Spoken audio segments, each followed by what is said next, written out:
I also see from time to time our dear colleagues and friends from UGM, Universitas Gadjah Mada. But now I see that we have another very, very good potential partner here in Yogyakarta. So, Mr. Gofur Ismail, Mr. Stefan Mesati, Professor Nur Haidi Hassan to proceed to the stage.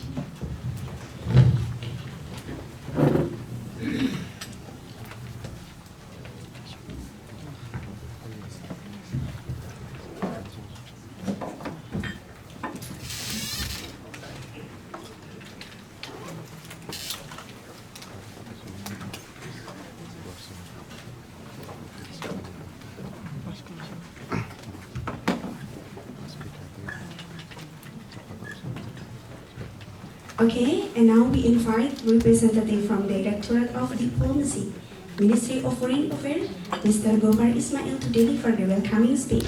The floor is yours. Bismillahirrahmanirrahim. Assalamualaikum warahmatullahi wabarakatuh. Salam sejahtera untuk kita semuanya. I would like to greet Professor Dr. Nur Haidi Hassan, Director of UIN Sunan Kalijaga, Professor Dr. Nur Ikhwan, Professor Dr. Robi Abra, and all the members of faculties and all friends from UIN Sunan Kalijaga, and of course our colleague Mr. Stefan, the speakers, and all friends. First of all, I would like to express our gratitude to UIN Sunan Kalijaga for hosting this important conference. On behalf of the Ministry of Foreign Affairs, we would like to express our appreciation as well to the UIN Sunan Kalijaga for being the host, for being our partner in the organization of this conference. Yesterday, on the 27th of November, we just organized the first session of this conference held in the Ministry of Foreign Affairs. Well, the big theme of this conference is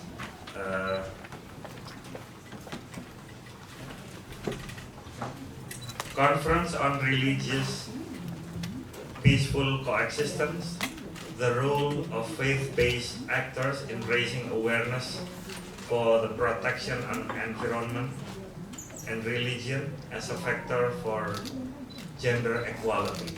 So the conference here today will consist of three themes, sub-themes. The first one is peaceful and coexistence, and the second one is the protections of environmental issues, and the third is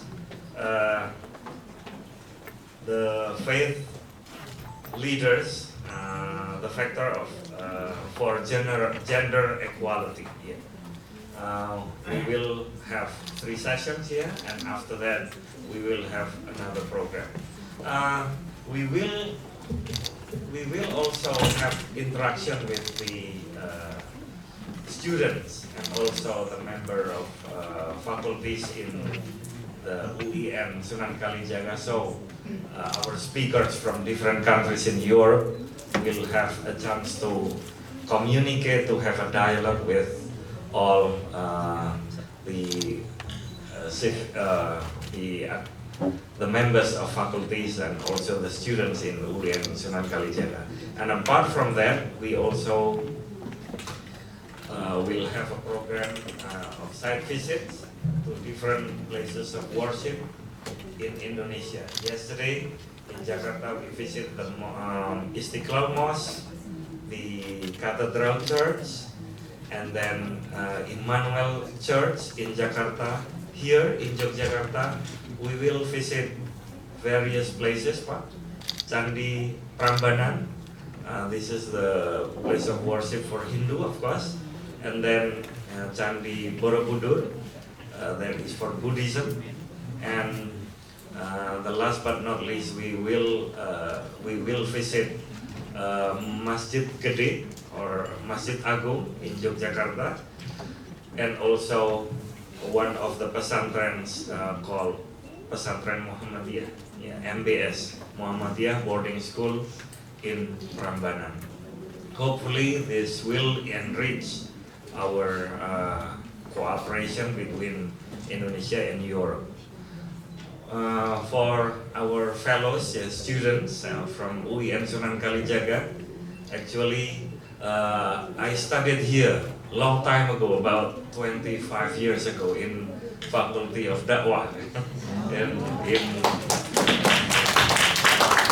I studied Arabic in Faculty of Dakwah, and only a few weeks ago I contacted with Bapak Rozaki, Professor Rozaki, and Alhamdulillah we got a very positive response from Bapak Rozaki on behalf of UIN Sunan Kalijaga, of course. And this morning I got a chance to visit UIN again after many years. It changed a lot. I could get lost. I could get lost here in the University of Sunan Kalijaga. Well, to make it short, I would we would like to express our gratitude and appreciation to UIN Sunan Kalijaga. Hopefully, we can continue our program in the future, of course. And for all of us, let's make use of this opportunity to enhance our relations with Uni Eropa, because maybe we didn't really realize many potentials are there between Indonesia and Uni Eropa to make cooperation, collaboration, including in exchange of youth, teachers, scholars, etc. So once again, thank you very much. Wassalamualaikum warahmatullahi wabarakatuh.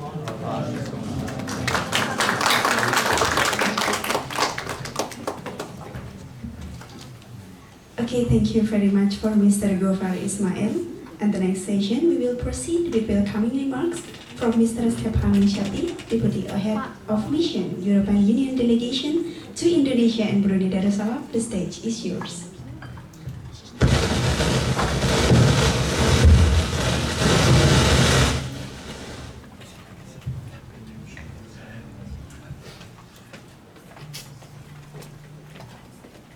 I will speak louder.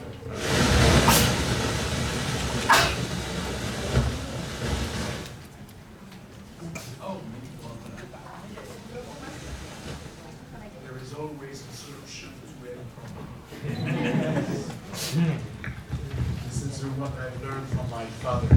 He always told me, Stefan, in life, when you have problems, there is always a solution.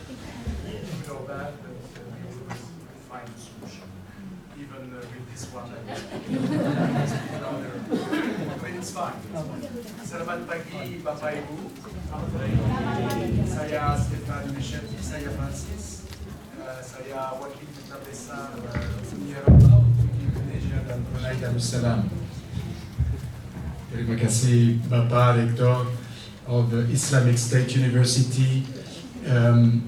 Terima kasih banyak for receiving us today. This is a great honor, and on behalf of our delegation that I will introduce to you in a second, I would like to thank you all. I will start with the most important ones, the future, the young people, so the students to be here. And then, of course, their professors and you, dear Baba Rector, for welcoming us. And I didn't know that Baba Gofar had such vested personal interest.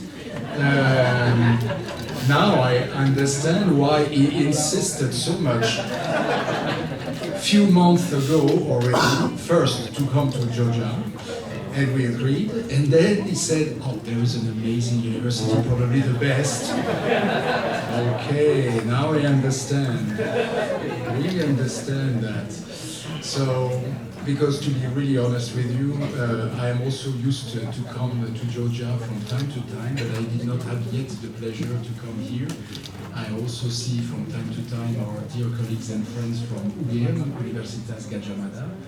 But now I see that we have another very, very good potential partner here in Georgia. So, really on behalf of our delegation, thank you so much for receiving us. This is also an opportunity not only to discuss, and I will just develop a couple of ideas about that, this interfaith and intercultural dialogue, interaction among us.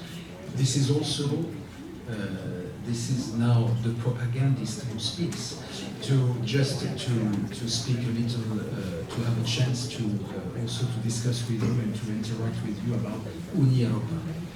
Because even if we are very far from each other, we share many common values and principles. It is not obvious at the first sight, for many reasons. But what we have in common is the motto, the official motto of the Republic of Indonesia, Bhinneka Tunggal Ika, adopted in 1945, and the official motto of Uni Europa, and we copied you, in 2009 in our two Lisbon treaties, international treaties, that really create even a further union among 27 states, among 450 million people, 450 million people. It is united in diversity. We have exactly the same motto. Can you imagine? And it tells you a lot about our respective philosophy. We cherish difference. And today, we are here witnessing an assembly of people committed to engage into interreligious and interfaith dialogue, exchanges. Because if we don't manage to cherish our differences, how will we be able to build an inclusive project, not only in Indonesia, not only in Europe, but now the world has become a village. So, to address global challenges, we need to know each other, and we need to be able to sit at the same tables and to discuss together how to address those challenges, but also to understand each other and to start appreciating, on the one hand, our differences, and on the other hand, to make sure that we uphold what we have in common. This wish to be more tolerant, to accept those differences, to learn from each other, and this is exactly what the European Union as an institution is aiming at. We are not here to be part as an institution, to be part of the dialogue, because this dialogue is meant to be between representatives of the civil society and of the religious-based organizations. Our job as an institution is to put the money available, it's important, the fruits, but to be able to organize those interactions. So we are a secular institution, we don't take part, but because we are secular, we can listen to any voice, and we are here to build again an inclusive project, to build a very simple concept, ownership. Without the ownership by the citizens, by the people, of whatever project, international, national, regional, there will be no pacific coexistence, and we will lose tremendously. So, after I pointed out the obvious conflict of interest of Mr. Pagofar for bringing us here, I'm kidding you, of course.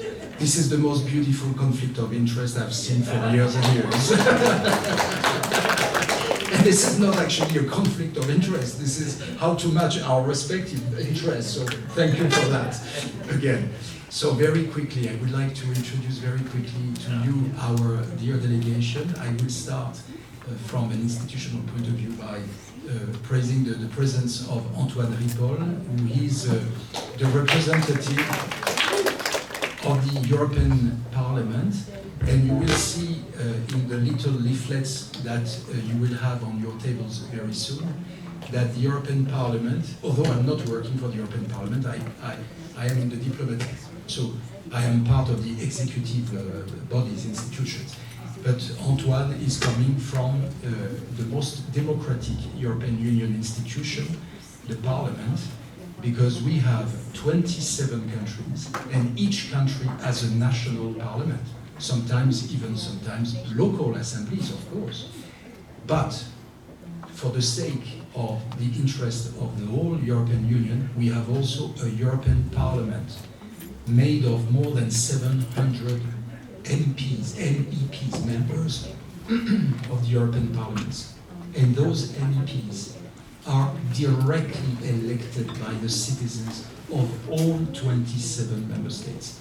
So our citizens vote on several occasions, at national level, sometimes at regional and local level, sometimes at the regency level, at the level of the city, but they also vote because they are all dual citizens. They have a national citizenship. I'm French, nobody's perfect, but I'm also a citizen of the EU because I'm French. And it goes for the rest of our assembly, for our dear experts that are here. So it's important to stress that this is a very democratic institution, and Antoine is located here in Indonesia. So don't hesitate to interact with Antoine if you want to pursue some discussions. We have also Irene Ceccarelli. Without her, there would probably, and without Baba Gofar and the team, we have a facility represented here today by Mr. Frank Bocas, and without the three of them, we would not be here to exchange and to have this interaction with our experts. Now, I call them experts, they don't like this terminology, but nonetheless, yesterday I made a joke, I don't know if it works here, but the definition of an expert, it's I am an expert because I'm someone ordinary, with no special competences, and far from home. So I'm an expert. This is the definition of international expert. So in this case, they are real experts in what we are about to talk. It's about concrete ways to create a union of the people. And you will see that we have colleagues coming from Germany for the friendship between Christians and Muslim people. We have a colleague from the Vatican talking about the way the Catholic Church is handling precisely this dialogue. We have a colleague from representing Buddhism and the way to apprehend the philosophy and the religion, the Buddhist religion, and the approach, especially towards nature. We have a colleague who is also somehow, as I do understand, has been educated as a Protestant, but who is really enhancing the understanding about Hinduism. We have then, last but not least, a professor at the University of New York who has been studying theology and who has been studying quite thoroughly both Christianity and Islam. So we are very thankful to the team to have gathered these ladies, mostly ladies. I'd like to stress that, mostly ladies and one gentleman, to interact with you. Don't be shy, please. We are a very open-minded delegation. Don't be shy. Ask questions. Go to them. Approach them. And what you have in your heart is valid by definition. So another lesson I learned from my father is that there are no stupid questions, just stupid answers. So please don't be shy. Show off. It's the time maybe to show off before your professors, for the students. And just to say a couple of words more institutional. As I told you, the disclaimer is that we don't want to be part of the dialogue. We organize the dialogue, and I wish that you confirm that we have not given any instructions, any guidelines to our speakers coming from Europe. They are totally free. But just to say that as a diplomat, as an officer of an international organization, our diplomatic toolbox would be incomplete if we were not integrating the religious dimension and the faith-based dimension of our many citizens in our respective countries, in Asia, in Europe, in the whole world. This is something that matters to many citizens in the world. Not always. There are citizens in Europe and elsewhere in the world who do not have any faith a priori, or who are like René Descartes that we have been evoking yesterday, the French philosopher, who have doubt. Dubito ergo sum. I doubt, hence I am. But it does not mean that if you doubt, you don't have any faith. Sometimes to the contrary. It contributes to. So it's important for us, diplomats and facilitators for those dialogues among nations, among civilizations, among countries, to integrate that dimension. And this is why we are here. And we are here also to continue to build trust and confidence that we have the same common fundamental principles with Indonesia. Indonesia and Unieuropa are very committed into a very robust partnership. You may have heard recently that we are about to implement and to conclude officially a comprehensive economic partnership agreement, a free trade association between Unieuropa, 450 million citizens but also consumers, so a huge market, and Indonesia, almost 300 million people.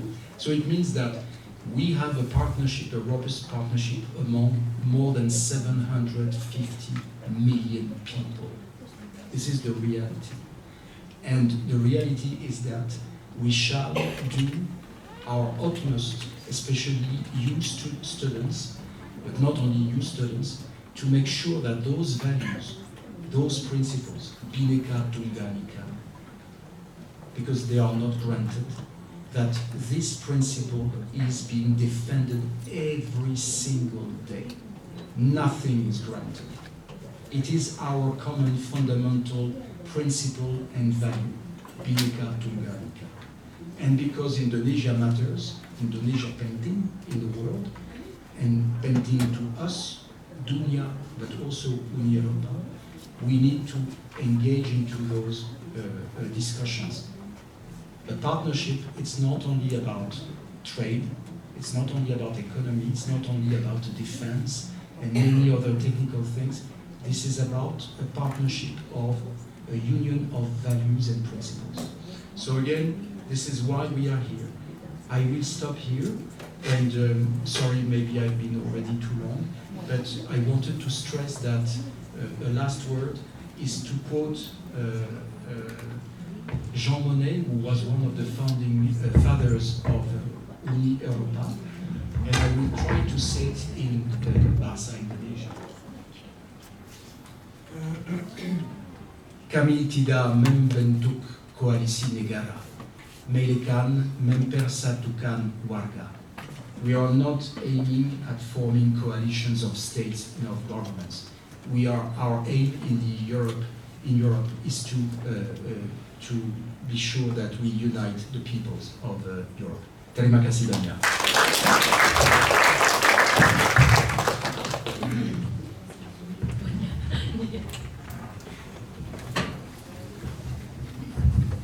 Okay, and the next agenda is opening speech will be delivered by Rector of State Islam University Sunan Kalijaga, Yogyakarta, Professor Nur Hidi Hasan, PhD. Time is yours.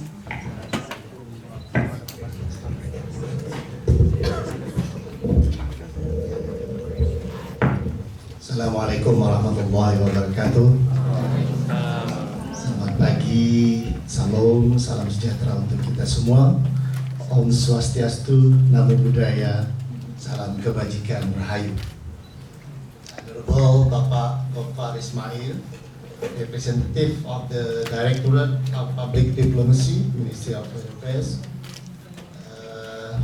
Mr. Stepan Mishati, Deputy Head of Mission, European Union Delegation to Indonesia and Brunei Darussalam, Mr. Antoine Paul, Minister Consular, Parliamentary Relations at the European Union Delegation to Asia.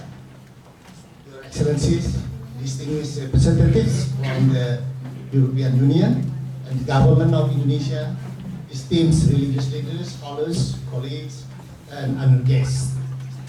It is a great pleasure and deep appreciation that I welcome you all to Sunan Kalijaga, Yogyakarta for the 2025 European Union Indonesia Interfaith and Intercultural Dialogue Conference. We are truly honored to serve as the host for this meaningful gathering, which continues the important legacy of the Interfaith Scholarship Programs established from 2012 to 2019 by the Indonesia's Ministry of Foreign Affairs, Ministry of Religious Affairs, and the Embassy of Indonesia in Brussels. Let me express my gratitude to Directorate of Public Diplomacy of the Ministry of Foreign Affairs, especially Pak Gofar Ismail, for trusting us to be hosting this conference. I'm sure there was a kind of, wonderful conspiracy behind the appointment of our university as the host of this gathering. This is the oldest state Islamic university, Islamic State University in Indonesia, founded in 1951, and have produced like more than 90,000 alumni, scattered in all fields of education in these countries and border world. All our alumni, they are becoming ministers, ambassadors, high-ranking official, including one of the best alumni, Pak Gofar Ismail. Apparently, I just know right now. Today, dialogue stands on the strong foundation laid by that early collaboration which brought together participants from across European member states to deepen mutual understanding. In 2025, the committee expands this vision, inviting deeper engagement between the diverse religious landscapes of Europe and Indonesia, from Islam, Christianity, Hinduism, Buddhism, and Confucianism to indigenous traditions such as Parapu, Kaharingan, and Parmali. One of our researchers here found that actually Indonesia produced probably more than 100 prophets every year. But not many people know about that. They are, preaching their teaching probably from remote areas in Central Java or anywhere in Indonesia without successfully claiming their prophethood. This year dialogue is structured around three themes, as already explained by Pak Gofar, about religious peaceful coexistence and the role of faith-based actors in environmental protection and religion as a factor for gender equality. I think in these all three themes we are quite strong because we have good scholars, good professors about these topics, and we have been working a lot and experienced in discussing and promoting discourse about those topics. Ladies and gentlemen, as a university built upon Indonesia's long-standing tradition of moderation, wasatia, intellectual openness, and engagement across differences, UIN Sunan Kalijaga views interfaith dialogue not simply as an academic endeavor, but as a moral responsibility.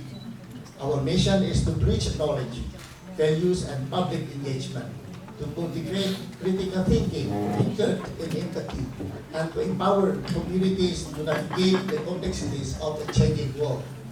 This conference is part of a broader commitment shared by the European Union and Indonesia to ensure that cooperation among religious communities extends beyond government to government channels. By bringing together scholars, practitioners, civil society actors, and faith leaders, we aim to generate concrete recommendations, new partnership, and joint initiatives that will enrich the future of European Union-Indonesia relation and contribute to global peace. At least through this meeting, we can become closer to each other and you know our university. To all speakers, panelists, and participants, thank you for your willingness to share insight, challenge assumption, and open new pathway of understanding. May today's conversation inspire deeper collaboration and lasting friendship. With that, I warmly welcome you all again to UIN Sunan Kalijaga. May this gathering be fruitful, meaningful, and transformative for us all. Assalamualaikum warahmatullahi wabarakatuh. Peace and blessings.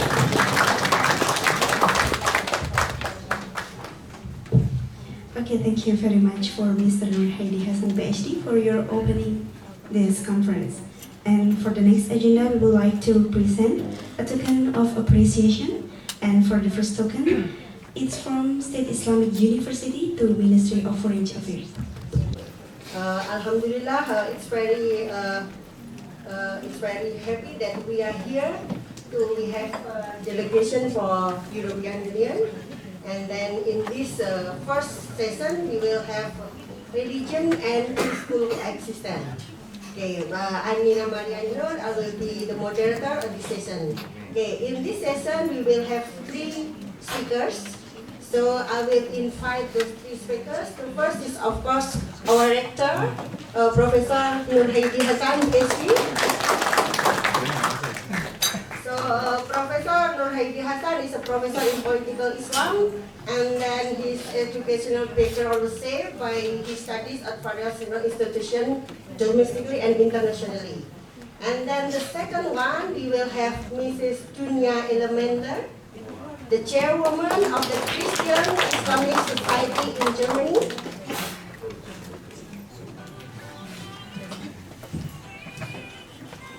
And the third one, we have Isabel Mathias.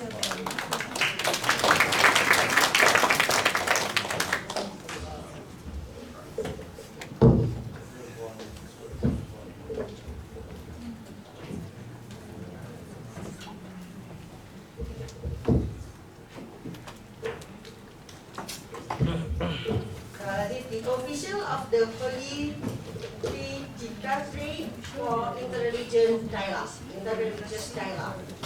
Okay, without further ado, I will invite Professor Nur Haidi Hassan to have his presentation. This time is yours.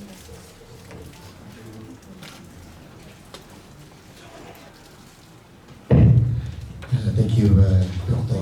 Nina Mariano, for moderating this session. And thank you so much for giving me the opportunity to present my paper entitled Promoting Religious Diversity, Gender Equality, and Human Rights. This is about UIN Sunan Kalijaga's experience in building a pluralistic multicultural, or at least in contributing to the establishment of Indonesia's pluralistic and multicultural country. I'm not going to preach about the beauty and wisdom of Islam, because I believe all religions have their own beauty and their own wisdom, and all religions actually share their common visions and their common goals to establish kind of justice and common good for all people on earth.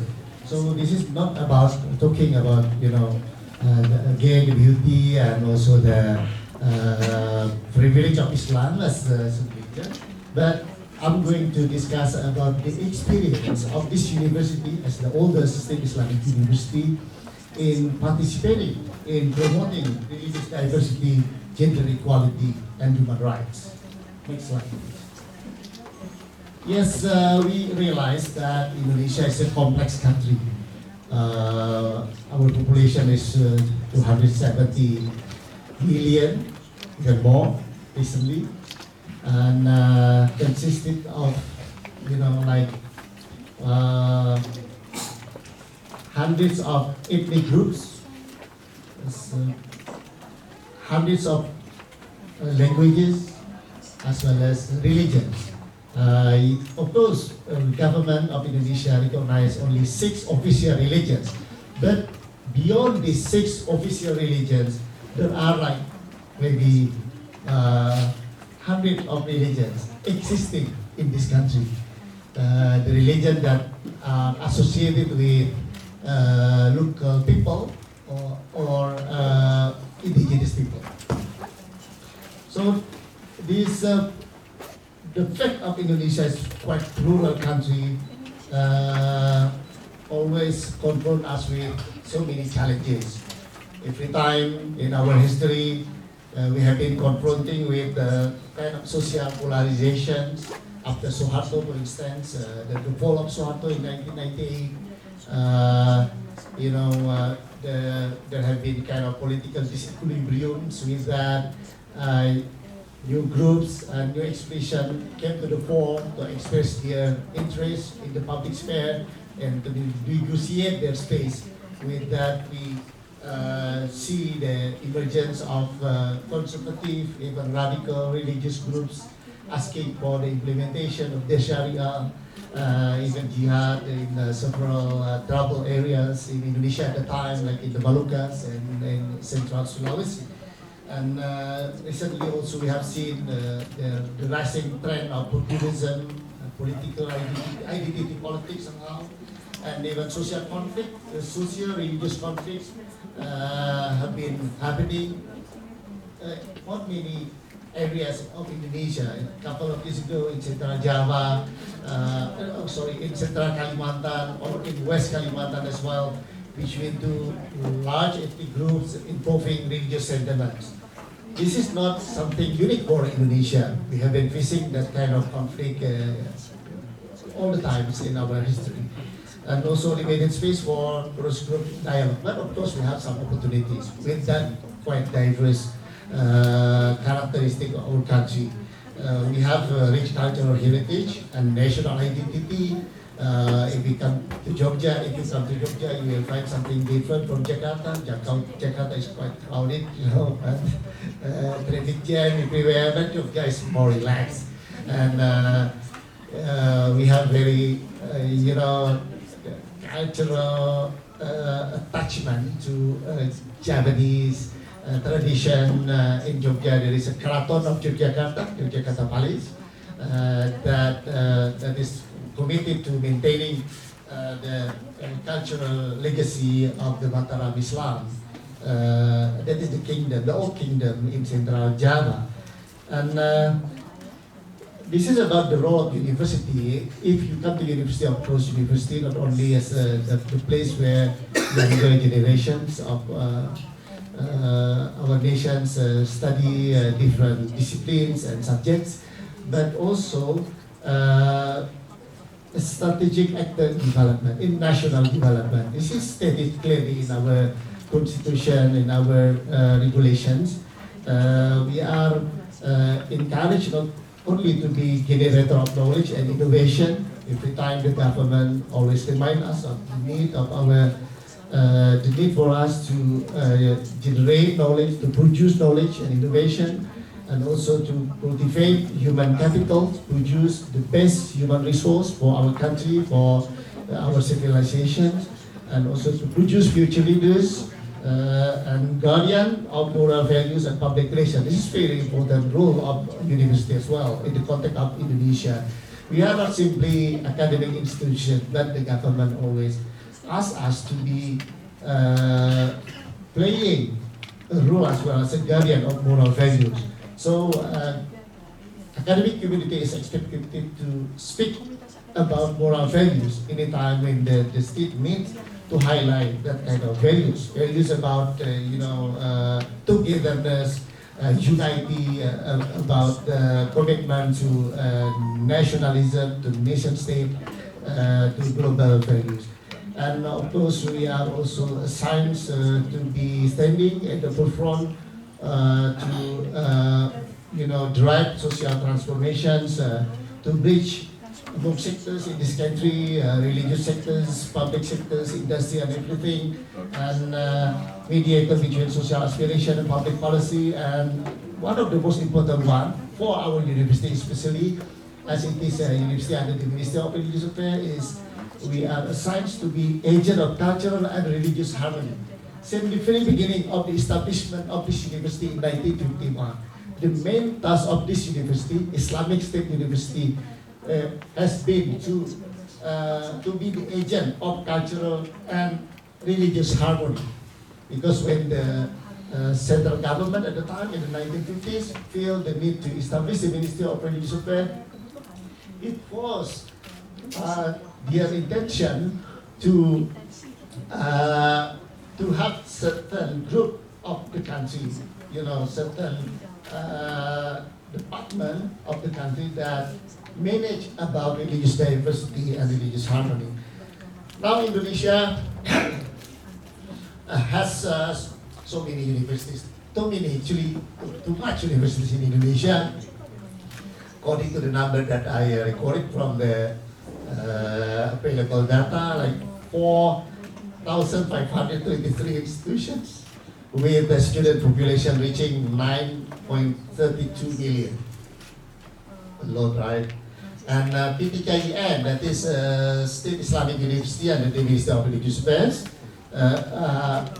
its number is 59, consisting of State Islamic University and College of Islamic University, Institute of Islamic University.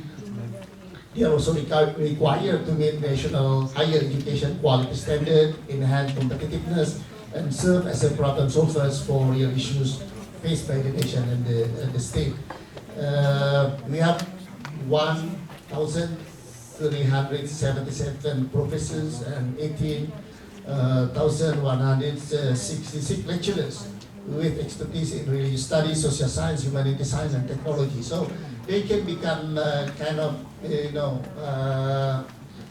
potential actors to promote religious harmony and religious diversity. Next, please. This is about UIN Sunan Kalijaga, our university. We are very proud.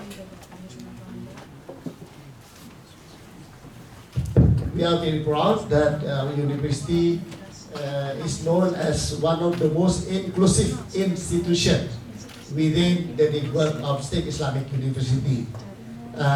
In the 1970s, President Suharto appointed our Professor Mukti Ali, to be the Minister of Religious Affairs, and he actively introduced kind of ideology, something like that, about religious harmony, that later on become trilogy of religious harmony.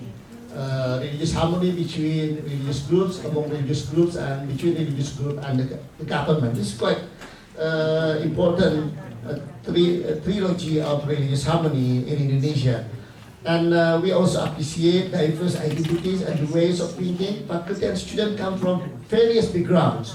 We have, graduated 30, 40 maybe Catholic priests from our master and PhD program, as well as Protestant priests. When I was director, serving as the director of graduate schools here, I admitted at the time like 15 Catholic priests and 15 as well Protestant priests. Yeah. They were taking Islamic studies and interfaith studies. We have interfaith studies here in the graduate school as one of the department working on the issue of religious harmony and religious diversity. Our lecturers, even though we are State Islamic University, please don't be confused with this, because among our lecturers, faculty members, there are also some Christians, some Hindus, teaching economics, teaching social science and whatever. So this is really inclusive institution. No longer any barrier for us to admit people from different religious background. Even we are standing at the forefront to apply the so-called inclusive principle of higher education, meaning that we admit students with disability background. Since from 20 years ago, we already introduced a center for serving disabilities, and then this disability center of our university has become like the model for many universities in Indonesia. They came here to study how to develop that disability centers. We also implement academic freedom and culture of scholarly debates. Scholars, lecturers here, they can express their opinions, they can write books, whatever they want, and also they can inform in debate about debating about religious issues and so on. And we develop inclusive as well as collaborative characters among our students, as we believe that they have to be able to work together with people from different backgrounds, and also to be engaged with global cultures. Thank you very much. And we have been playing a role as a bridge between society and the government on issues of diversity and religious harmony. Of course, government has limited reach to the society, and we can somehow play the intermediate actors connecting the government and with the society. And our strategy, next slide, our strategy to promote religious diversity, human rights, gender equality, and so on. We employ historical contextual hermeneutical approach in teaching religion. Hermeneutic has been used intentionally, purposefully, as an approach in teaching religion in university since like around 25, 30 years ago, yes. Professor Muhammad Ridwan was, one of the early promoters of this kind of approach. At the beginning, there were a little bit resistance from some lecturers. This is from the West, and originated from Christian tradition. Why should you use hermeneutic as an approach to teach about the Quran, to think about the Hadith? Why will you not divert Muslims into wrong interpretation of the Quran, something like that? Okay, and then also we incorporate human rights, gender equality, and so on and so on. Wow, it's very tough, my task, and then 1 minute left. Next slide there. Okay, yeah, this is very important. We have been playing a role in explaining compatibility between Islam and universal values. We stand on the forefront against the literalists who see uncompromised gap between the Quran and Hadith with human rights, gender equality, religious freedom, and democracy. We are committed to promoting compatibility between Islam and human rights, gender equality, by explaining the substantive meaning of the Quran, Quranic verses, and Hadith. We are also involved in mainstreaming human rights and gender equality. We have established Women Study Centers, Kalijaga Institute for Justice, Center for the Study of Islam and Peace Development, Center for Islam and Social Transformation, Institute for the Study of Law and Muslim Society. Next slide. Yeah.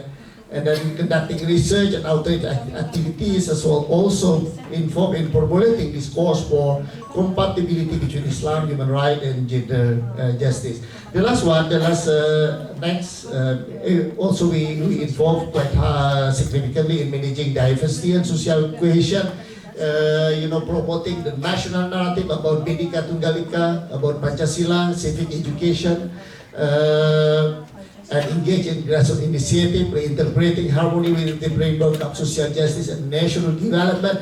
Also, one of the most important one, we have been involved in tackling problem with tolerance. We do not reject the fact that there are still some problems with tolerance. Recently, there was an attack against small congregation in Sukabumi and also in Padang, and with that, actually, next slide, we try to inform in reinterpreting or reframing the tolerance. The tolerance in Indonesia sometimes is still misunderstood as something like, privilege of the majority to give like their benevolence or their kindness to minority. For us, tolerance is something rooted in equal citizenship principle and religious civility. Should be moving beyond majoritarianism toward minority protection. Equal citizenship guarantees equal right for religious freedom. And the last one, actually, our current Minister of Religious Affairs, Professor Nasaruddin Umar, has been very active in promoting curriculum cinta, curriculum of love, as he believed that education is strategic for shaping pluralist character, and curriculum of love by the Minister of Religious Affairs is one option to cultivate this pluralist character, as it emphasizes compassion, empathy, and respect. And curriculum of love is conceptualized within the eco-theology concept. Now we are at the Islamic University speaking about eco-theology, teaching cross-borders love with God, human being, all creation, nation state, and the universe. And this concept of curriculum of love go beyond dogma to universal ethical values, and its implementation involves school, families, communities, and civil society. This is what I want to say. Thank you so much. Thank you very much, Prof. Nuraidi Hassan. For the next speaker is Ms. Dunia Elementler.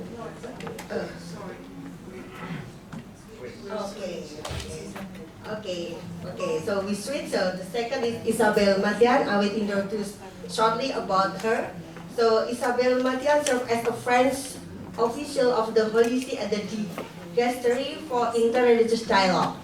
So she participates in the interreligious network of women active within the Dicastery, a body dedicated to fostering religious boundaries.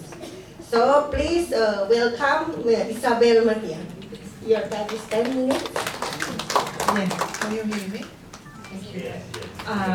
Magnificent Director, Professor Nuraidi Hassan, esteemed representatives of the Government of the Republic of Indonesia and of the European Union, respected scholars of Universitas Islam Negeri Sunan Kalijaga, dear students, dear brothers and sisters. It is with heartfelt gratitude and joy that I speak to you today. I would like to thank the organizers, of course, for gathering us to reflect on religion's contribution to peaceful coexistence, the role of faith-based actors in raising awareness for the protection of the environment, and religion as a vector for gender equality. As a French Catholic woman serving at the Dicastery for Interreligious Dialogue of DC in Rome, I have the privilege of working closely with these themes, especially through the interreligious network of women fostering encounter, a network of diverse religious female leaders established in 2023. This network is the fruit of the vision of the late Cardinal Ayuso Ixo. And let me say my emotion to be here today, because Universitas Islam Negeri granted a doctorate honoris causa to our late prefect of Dicastery of Interreligious Dialogue. Cardinal Ayuso was a great scholar in Islamic literature, Islamic teaching. He has been also director of the Pontifical Islamic Institute for Islamic Studies in Rome. So this network brings together women from diverse cultures and religious traditions around the globe, committed to fostering a culture of encounter. The culture of encounter is an expression used by late Pope Francis, and as a kind of first step before starting dialogue. You have to love the culture of encounter. And 2 days ago, Pope Leo, in his first speech, landing in Turkey, to the government authorities and to the diplomats, talk about this culture of encounter, remembering Pope Francis. Today, so I would like to introduce this network, how it was born, the premises on which it was founded, and the way it has developed over time. Naturally, I will do so from the perspective most familiar to me, that of the dicastery. My presentation will be divided as follows. In the first section, I will briefly outline the origin and foundation of the network. I will then describe the premises upon which the dicastery participated in the creation of this reality and continues to sustain its growth today. Second slide. On 25 January 2023, 50 women from 32 countries and 12 religions were invited to the Vatican for an international conference titled Women Building a Culture of Encounter Interreligiously. Its ambition was intentionally open in scope, as the subtitle suggested. It was an international conference to share, listen, and network. Our goal was to open a channel of dialogue in the most inclusive way possible, allowing us to explore whether we could identify a shared platform of concern. Slide. Which it was happened, indeed, as believers from different religious traditions, we quickly recognize a number of common challenges: environmental degradation, poverty, violence, and the erosion of respect for human dignity and life in our society. These shared concerns become the foundation of our collaboration. Thank you. From these premises, we decided to act as an exemplary network for those we meet, especially for those most in need, showing through our compassionate presence what authentic encounter truly means. The other slide, thank you. I thought it would be useful to show how we proceeded and the principles we established to guide our steps. And here a quote from the charter of the network, which, I want to stress, is the result of the work of more than 40 of its members, and which the dicastery merely coordinated. First, we agreed to say that we have 3 main objectives: to educate ourselves and others through our religious traditions and their potential to build a culture of encounter, to act together to build cultures of encounter that promote peace and recognize the inherent dignity of human persons and all beings, to amplify women's leadership in interreligious dialogue at all levels in collaboration with men's leadership, also by linking ourselves with already existing organizations with similar goals. Next slide.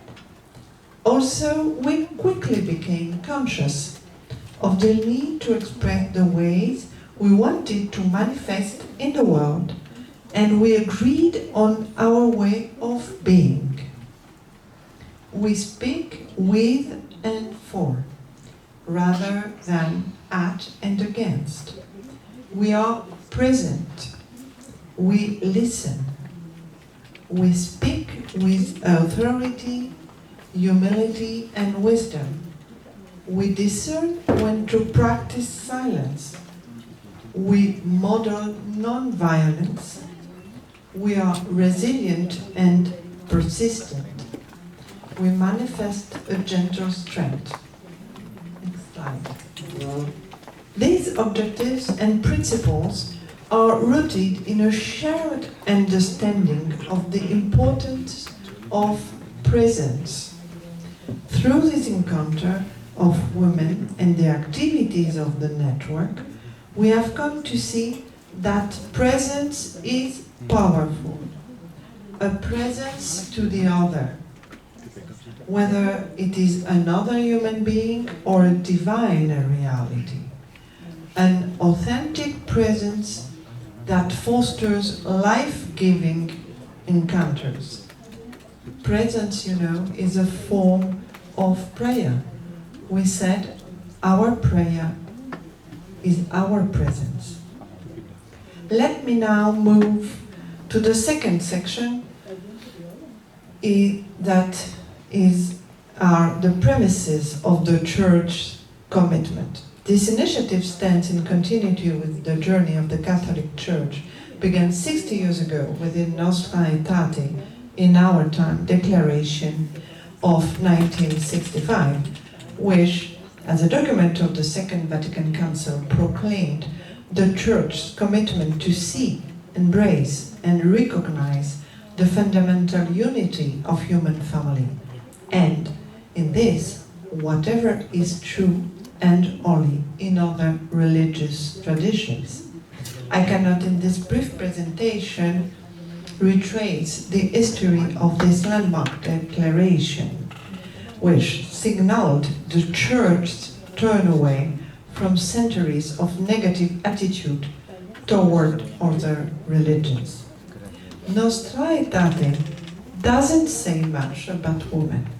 Nevertheless, as recalled by Pope Francis back from his apostolic journey in the United Arab Emirates in 2019, the document of human fraternity that he co-signed with the Grand Imam of Al-Azhar invites us in the path of Nostra Aetate to further highlight women's dignity with remarkable clarity and, in this case, a shared consensus.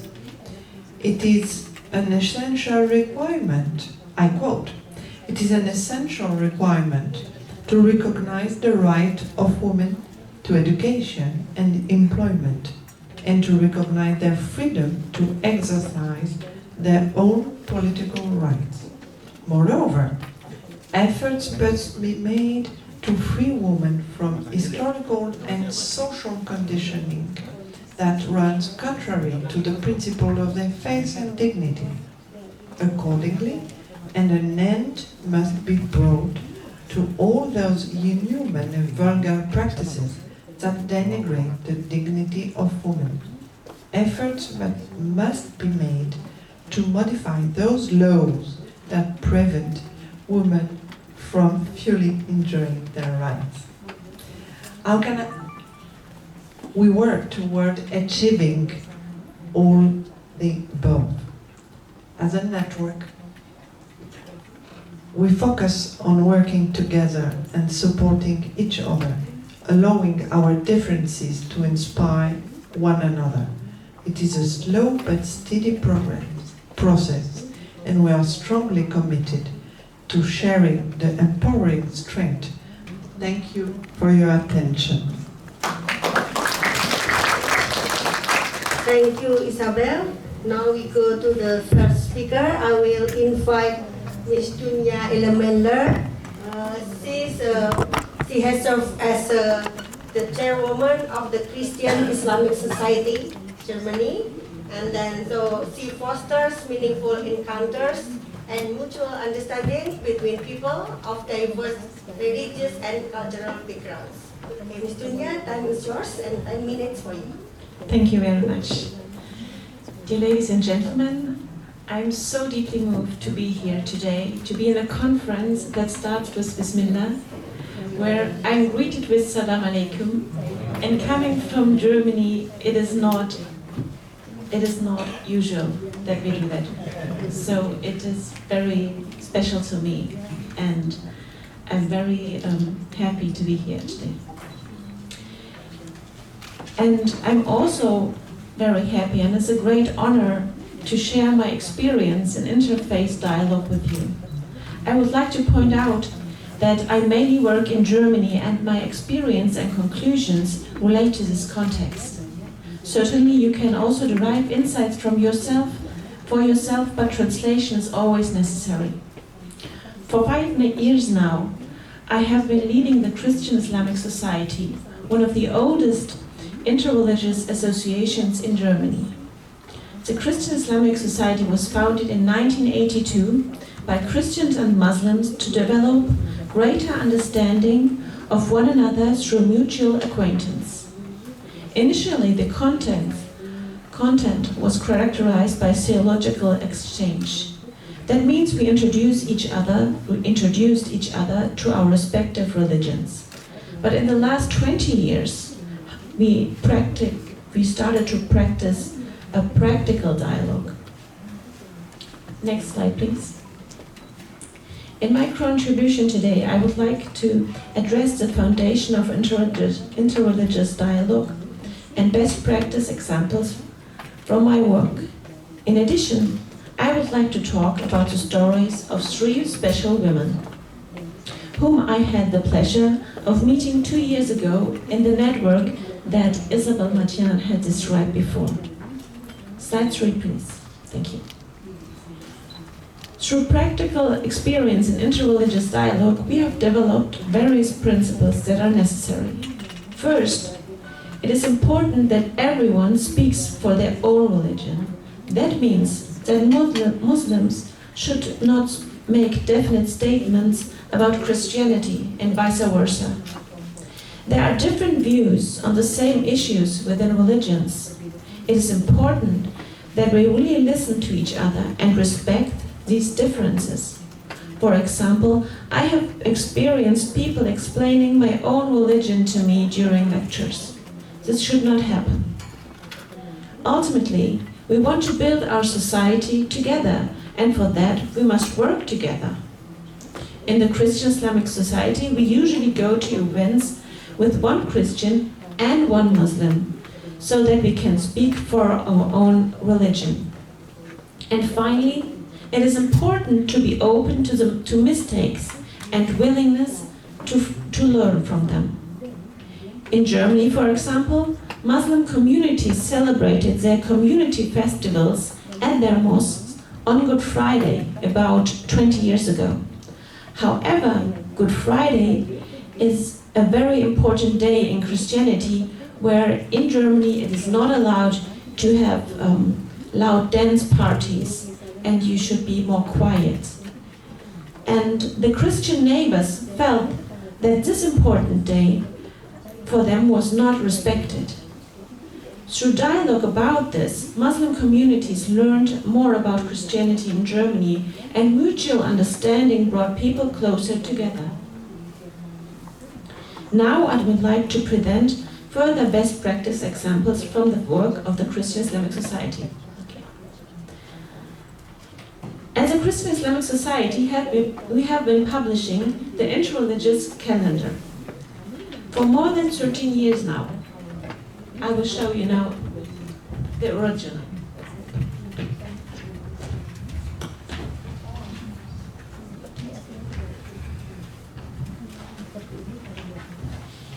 On this calendar, we have the holidays of 13 religions. And we have on the left side, on this side, we have the calendar dates and the holidays written in them. On the other side, you have the explanation of each holiday. So when you look at it, you can also learn more about the respective holidays. And down there in the corner, you have the different religions and the representatives of this religion who give us these dates, these holidays each year. And also we have today with us Alice Schumann from Hindu religion. She gives us every year the holidays of the Hindus in Germany.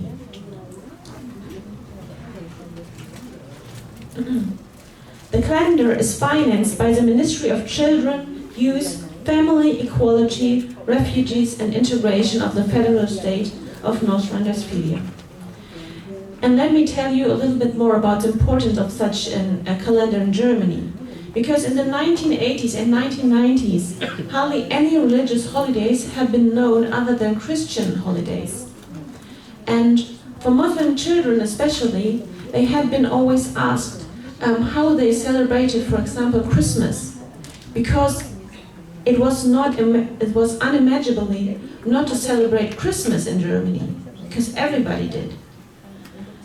And now through the interreligious calendar, we have a more understanding and acknowledgement of different holidays. We send these calendars to schools, medical practices, companies and courts. Private individuals can order it as well. In schools, teachers can now avoid scheduling important exams or school trips on their students' holidays. Likewise, judges can plan court proceedings so that they do not fall on holidays of the parties involved. Beyond these advantages, there is now much greater awareness, especially for Muslim holidays. Overall, this ensures more respect and appreciation for the religion and cultures of all people. Next, I would like to introduce you to three special women whom I met in the Interreligious and International Women's Network. Their examples have been very significant for me and my experience in dialogue. Next slide, please. This is Rose Busingi. Rose comes from Kampala in Uganda and is a Christian. Motivated by her faith, she founded the Meeting Point in Kampala. It is a contact point for women who have been rejected by their families and tribes for various reasons. She also provides education about diseases such as AIDS. Through working with the women, she helps them recognize their own worth. Her thesis is that only when I know who I am can I develop. She conveys this sense of self-worth to the women. It does not matter which tribe or religion the women belong to. As religious people, we should call for all people. We should care for all people, not just those who share our religion or our nationality. I often experience in Germany that people only care for members of their own religion. Religious communities are almost closed groups that rarely care for people outside their communities. Rose shows in such a beautiful way how things can be different. Every person is valuable and should be treated as such. Next slide, please. Thank you. Secondly, I would like to tell you about Sarah Lukman Hendak. Sarah is a school principal in the Philippines. She worked at a school located several kilometers from her town in the mountains and attended mainly by Christian students. Getting there is very difficult. The Christian population of the place has no church, and if the children want to attend the service once a month, they have to take a dangerous route. Therefore, Sarah spoke to a priest from her own town.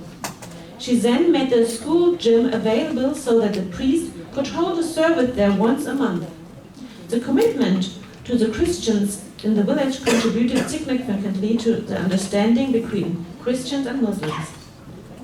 As a Muslim woman from Germany, I was incredibly impressed by her story. In Germany, we had to fight hard for the construction of every mosque that we have. We also received great support by the Christians and the churches in Germany. It touched me that Sarah was able to be there for the Christians in the mountain village in the same way. Slide 7, please. Finally, I would like to tell you about Alison Sakharov. Alison is a rabbi from New York whom I met 2 years ago in Rome, and since then we have been close friends. We connected on a human level.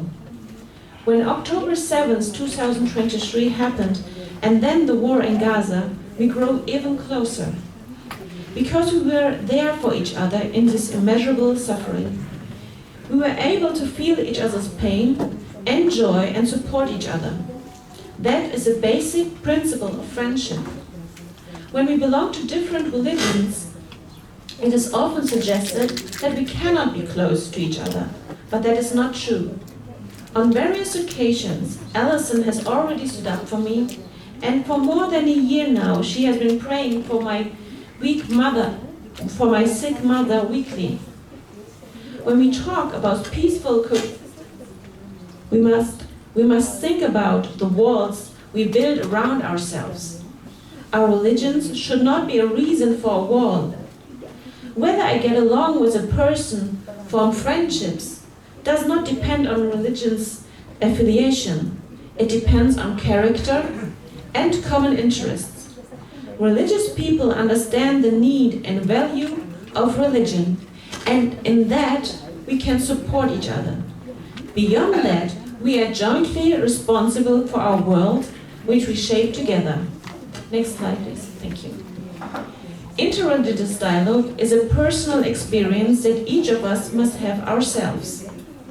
A journey of the heart, as Pope Leo recently said in Rome. If we manage to build a human connection, we can overcome prejudice and contribute to peaceful coexistence. And I conclude with a Quran verse which, for me as a Muslim woman, is a direct call to dialogue with all people. O humanity, O indeed, we created you from a male and female and made you into people and tribes, so that you may get to know one another. Surely the most noble of you in the sight of Allah is the most righteous among you. Allah is truly all-knowing, all-aware. Thank you very much. Thank you very much, Ms. Dunya. Okay, because limited of time, so I will open question and answer, but only for 5 minutes. So please, I will give one question, but 5 minutes. Yeah, we still have many speakers. Okay, two questions. Yeah, 1 or 2 questions. Okay, for students. Okay, please. The girl in the blue one.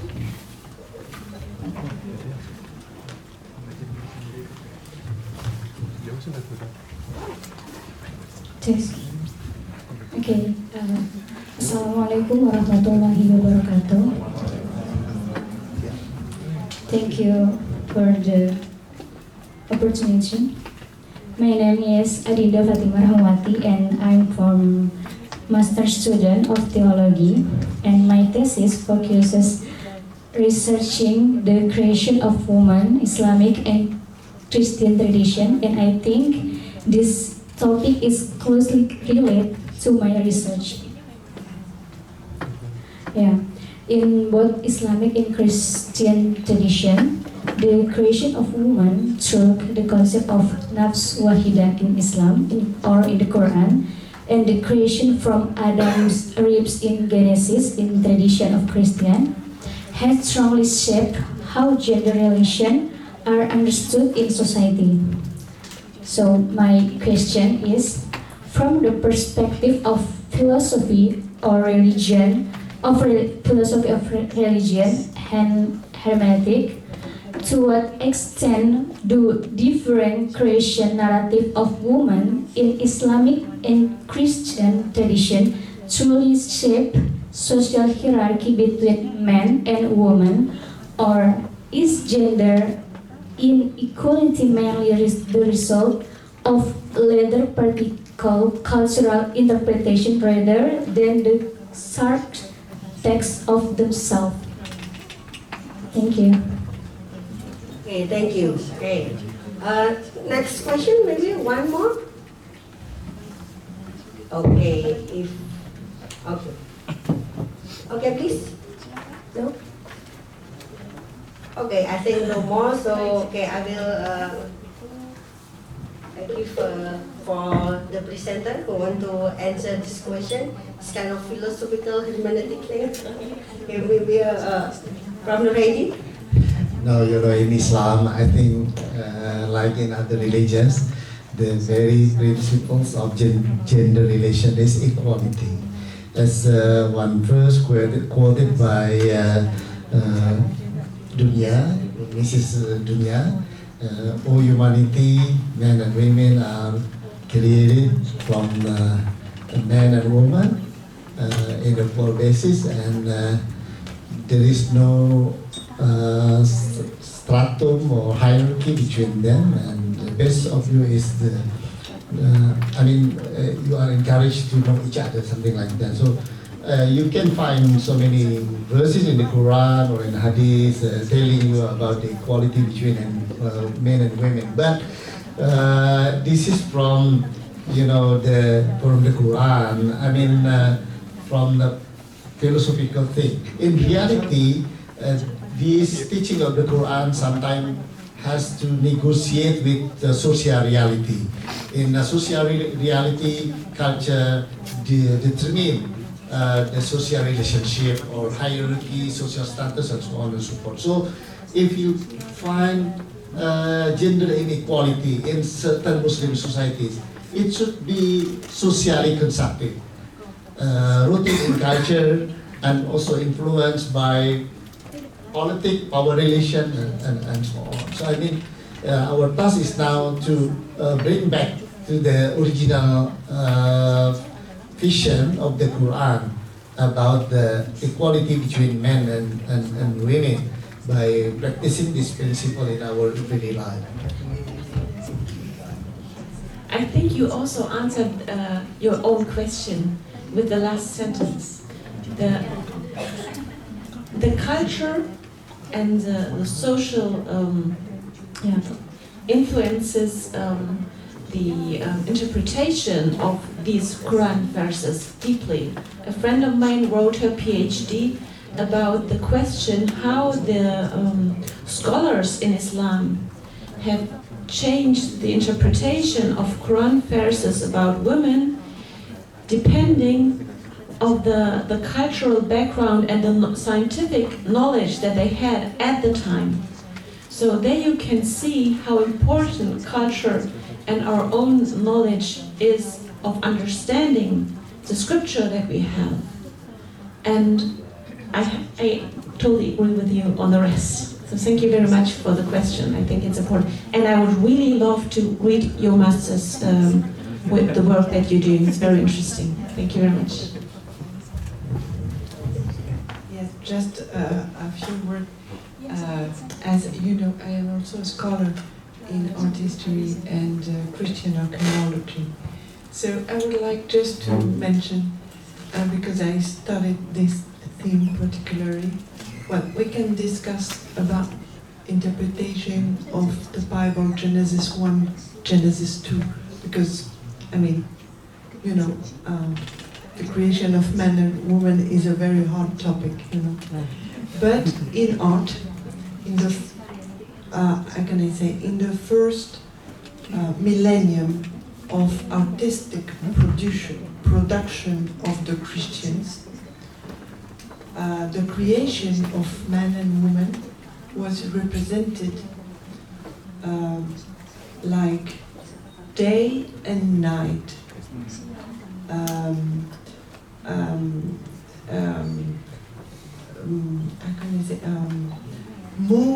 The moon and the sun, always, and this happened on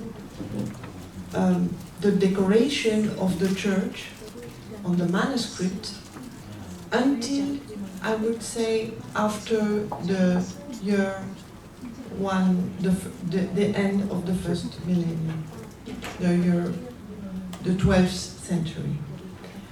And then the approach completely changed in Christian art. But at the beginning, it was like this. Why? because you have to explain, since the beginning of Christianity, after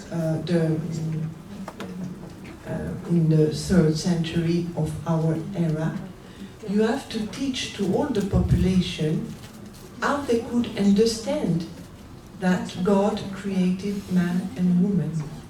So how they could understand on a pagan basis. So the Christian artist during 1,000 years choose to depict moon and sun, light and night, day and night. I read something about this. If you want, I can send it to you. Thank you. Okay, thank you very much for all the speakers. Let's give applause for them. Thank you very much for sharing the fruitful experience. Okay, thank you very much. I close this session and I will give the time to the Master of Ceremony. Thank you. Assalamualaikum warahmatullahi wabarakatuh. Waalaikumsalam.